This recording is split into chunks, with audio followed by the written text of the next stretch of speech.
So I was gonna say NBA. Yeah, you guys also tasked me every week with thinking of a hypothetical to end the show. So, in lieu of the playoffs starting, I thought, let's look back in the halls of greatness that are the Maple Leafs alumni. Let's see which Leaf you would want to take from their prime tenure on the Leafs and surplant them onto this Leafs playoff team to give them the best chance to win. Yeah, so that's an important thing. You have to be as you were as a Leaf. Yeah. You can't just take Brian Right. Leach and he's Okay. prime Brian Yeah, Leach. like So Ron Francis. Yeah. You're taking his years of Leaf. Yeah. Yeah, you're not. Eric Lindros Yeah. is the one I was going to Yeah, go with. that's another big So one. you don't have the Islanders Michael Pekka. You have Right. What's the order here? Do you want? You guys can go first. I'll start it. Okay, I've got a couple that I Well, can't. I had a. You have to land on one, and Yeah. you can talk about the other ones you thought of after. Okay. So Give me your one, and Am then I going we'll talk first about here? some It's up to you. Okay, honorable mentions. I'm later. going to go. This isn't necessarily a position of need, but I think it is kind of an area of need when you look at the style of player. I'm going to go with Gary Roberts wow, Oh. on my left wing. I like that a lot. that's your one guy. Yeah.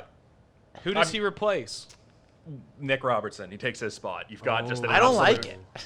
All right. Okay, no. I actually hate that. Explain bit. yourself. I Explain love yourself. Gary Or Roberts. you could throw Gary Roberts on the. No, but listen. It's not a position of need. Go ahead. Explain yourself. He takes Hyman's spot on the first line, and you've got Roberts, Nylander, and he just plays. He's a better Hyman. All right. And then you put Hyman down with Kapanen and Okay. and Kerfoot, and you've just got a crazy work line. I don't down there. mind. I don't.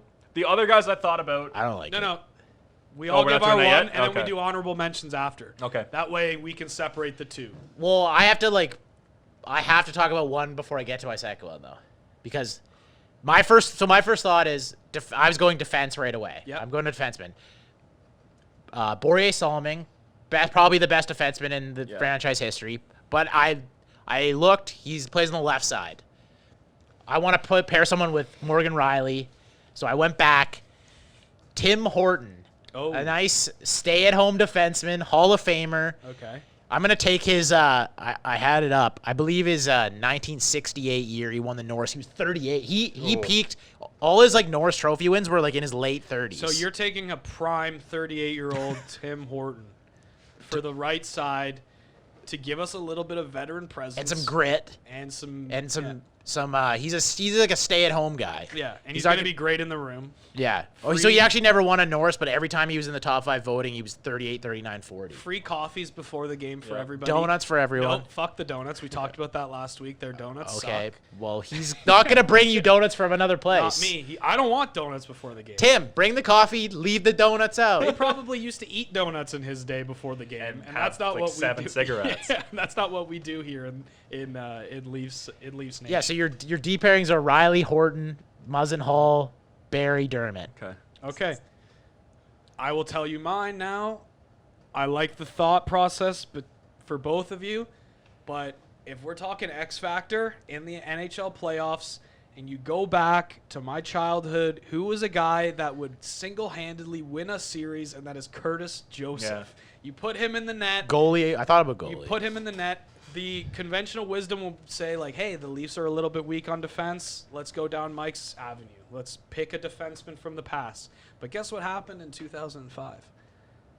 2004, 2005 lockout, they took out the clutch and grab. They took out the old style of playing defense. So I just don't think the old defensemen are going to translate into this new NHL. I just don't see it happening. But you know what would translate? Curtis Joseph standing on his head and single-handedly beating the Senators for us. He used to do that. Patrick Lalime beat the Senators. He used to do that, but he used to do that once a year. He would, and that's one of my biggest problems with Freddie, because he can be really solid. But a lot of the time, I don't feel like he ever wins us games. Well, I really don't. At one point, when they played the Sens every year, I think they were an 8 seed one year, and they swept the Sens. Yeah, I think, and it was because of Cujo or something He like was that. Maybe they were dominant. 7 seed. Was that when Lalime was in net? Yeah, I remember. Yeah. Yeah, I think I remember that. Joe Nieuwendyk was scoring goals from the blue line. Yeah. So- on Patrick Lalime. So yeah, I'm taking Curtis Joseph, and I did want to take. I was actually thinking Tomas Kaberle, because I honestly think he would be better in today's NHL than he was back then. Yeah. Because he was a little bit more soft. He was a pass-first guy. That's a huge thing for anytime you see a defenseman getting scouted. They're always he makes a great first pass. That's Kaberle's game. That was like his entire game. It was like his first pass. He'd set up on the power play. He had great vision. He was great defensively. Yeah, but so was today's NHL. Yeah, but that's why I'm getting some grit in there. I'm injecting some grit. That's why I went with Roberts too. Just so I like those 3 picks. I think obviously all 3 different. We all went different ways, which was actually nice because we didn't plan that before. No, I thought we might all end up with defensemen, and that's why I went with a goalie. Yeah. Plus, I don't think that it's going to translate old style defenseman.